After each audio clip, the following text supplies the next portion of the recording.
Une grave pollution au mercure dans le canton du Valais en Suisse a été cachée pendant plus de 40 ans. Qui va dédommager les populations touchées par cette pollution? Réponse dans la une francophone du 64 minutes.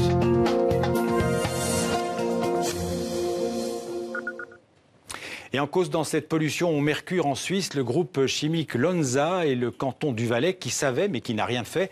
On va retrouver en direct de Sion notre correspondant en Suisse, Michel Cherouti de la RTS. Bonsoir Michel. Alors, cette pollution qui a touché un canal du Haut-Valais, elle a commencé il y a très longtemps, avant la Deuxième Guerre mondiale.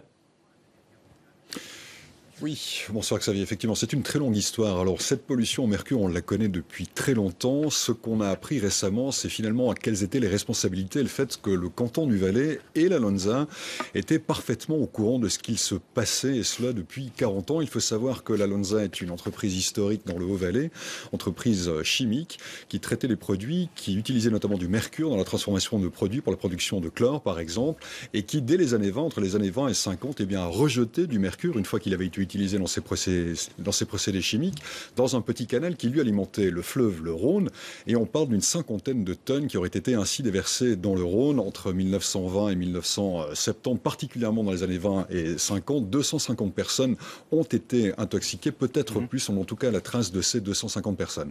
Alors Michel, vous venez de le dire, cette pollution aura sans doute et a eu des prolongements en France via le Rhône, peut-être même jusqu'en Camargue.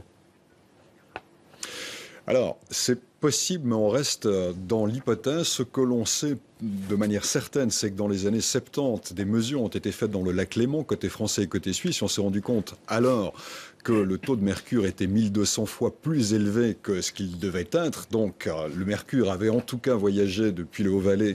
Il y avait aussi des sites industriels dans le Bas-Valais à cette époque, donc plus proche du lac Léman. On ne sait pas véritablement qui a la responsabilité de ce mercure. Mais en tout cas, il y a eu du mercure en très haute dose dans le lac Léman. On peut imaginer effectivement qu'il a poursuivi sa route, sachant que le mercure est un métal lourd qui reste très liquide à température ambiante, qui est toxique pour l'homme et la nature, tant gazeux que liquide.